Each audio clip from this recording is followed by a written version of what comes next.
what we're doing today mainly is just talking about some of the vocabulary that goes along with graphing. The first thing we need to know is that this thing right here is called what? Who said it?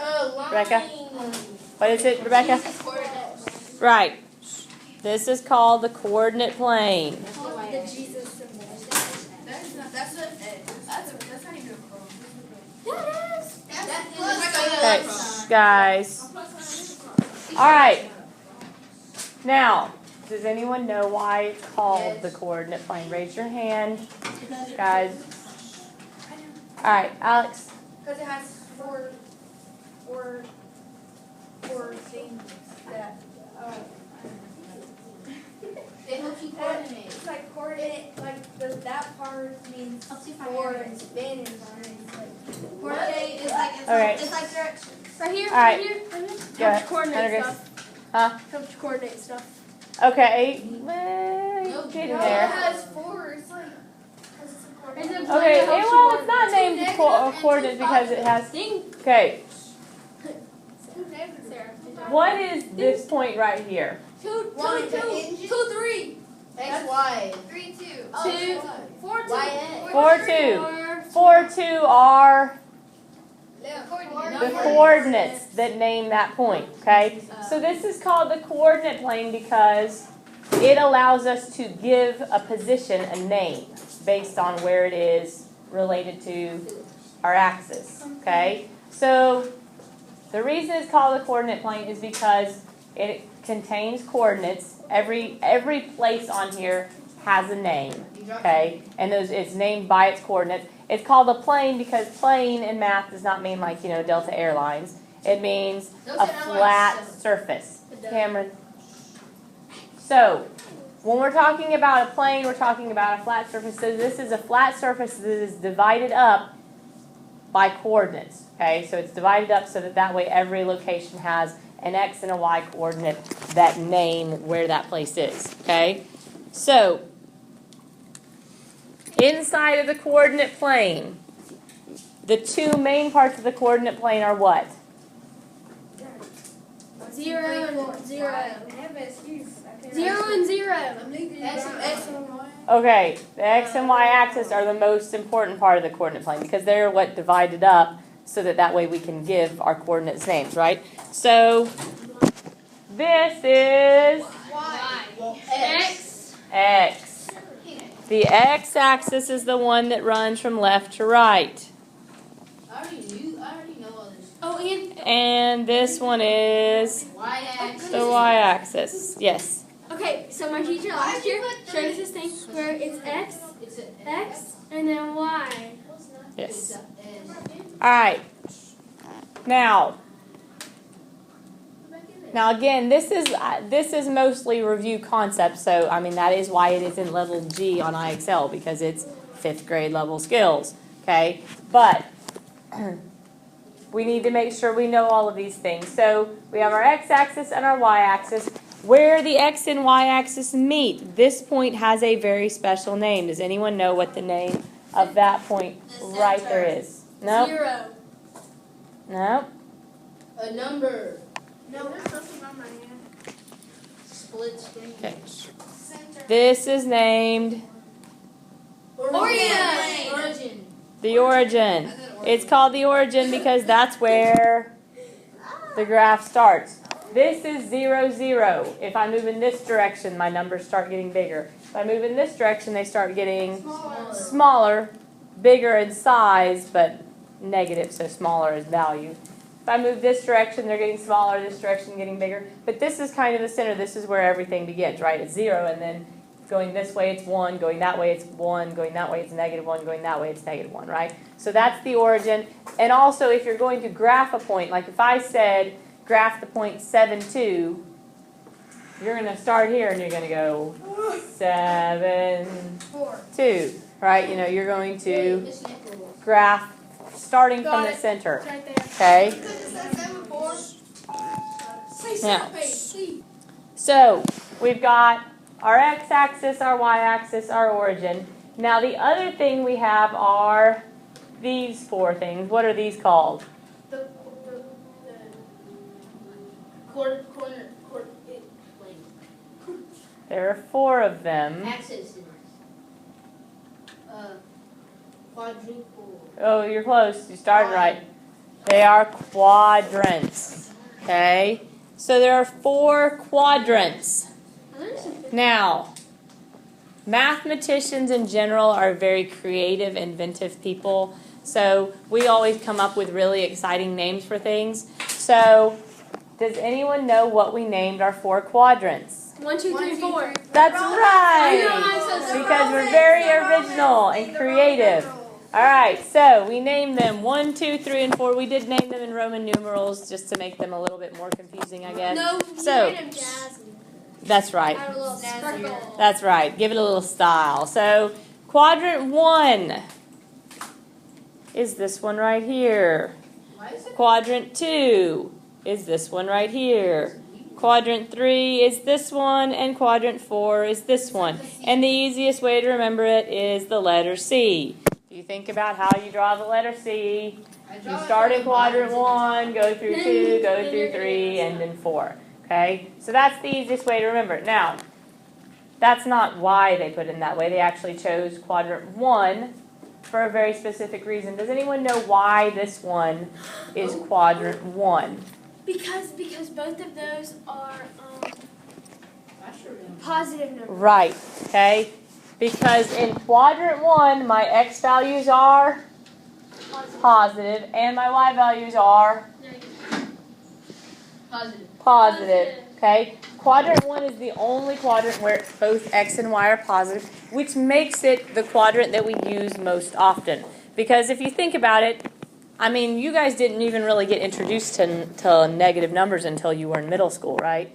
I mean, because we deal mostly in positive numbers, okay? If you talk about things that we graph, if you look at things that we're going to graph, a lot of times it doesn't make sense, negative values. Like a lot of times we'll do graphs of how something changes over time, like the amount of rainfall, inches of rainfall over a year, over so many days. Well, there's no such thing as a negative amount of days that you're charting the rainfall. And there's no such thing as a negative amount of rainfall. It's either going to be 0 rainfall or a positive amount, right? So if we were graphing the amount of rainfall over days, we would only use quadrant 1. So there's a lot of things in life where we don't need the other quadrants. So that's why this is called quadrant 1, because it's the most common one. It's the one that we use a lot. Clayton, you need to close the Chromebook. All right, so that's quadrant 1, and then after that, they just went in counterclockwise direction. But I found the letter C works a lot better because otherwise I have people sitting there going, clock goes this way. So the letter C, people tend to be more comfortable since you write the letter C a lot. So letter C, 1, 2, 3, and 4 is where how your quadrants are named. Okay? Now, so we need to know that this is the coordinate plane, that you have the x-axis which runs left to right, and like your 6th grade teacher probably showed you, if you think of x and it lays down, there's your x-axis, and then if you do y, that's your y-axis. So y-axis is the vertical axis, x-axis is the horizontal axis. Okay? The origin is the point in the very middle, 0, 0 is its coordinates, and then you have quadrants 1, 2, 3, and 4. All right, so you'll need to know all of that for the homework tonight. Now, the other things you need to know, I mean, really pretty much any question on the homework tonight you could answer using this information and using coordinates. Now, in coordinates, we need to know that coordinates are what value and then what value. Draw the line so straight. I use my line tool. So amazing. So awesome. I'm gonna draw it like Now, Pizza. Pizza. All right. So here we have our graph. Now, some of the questions tonight could ask you something like, where is the point -4, 2? Got this. So where is the point negative 4, 2? Philip. No, you can just tell me. You can sit down, Philip. Give me directions on how to get there.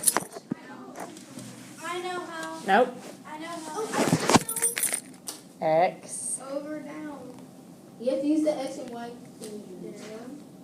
Okay, on the x-axis. Go left 4. Right. First of all, over isn't a direction. If I say move over, this is move over. This is move over. That's not a direction. You left or right. Okay. Right. Exactly. Okay. So to the left, 4. And then up 2. And then up 2. All right. So again, remember X and Y. So X is always first, which means your first number always tells you either to the left or to the right. The second one always tells you up or down. Okay? So,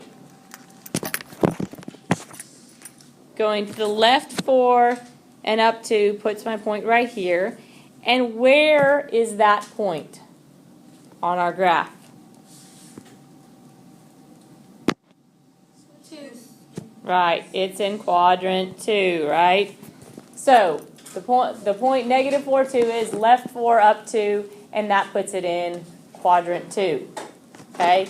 Now, if you're just wanting to name where the quadrant is, another nice thing to know is we talked about quadrant 1 is called quadrant 1 because it is where everything's positive, right? It's the most commonly used one because we deal mostly with positive numbers in life. So, that's positive, positive. The opposite of that is quadrant 3. In quadrant 3, I'm going to the left, which is negative, and down, which is also negative. So anything that's in quadrant 3 is going to be Negative. negative, negative.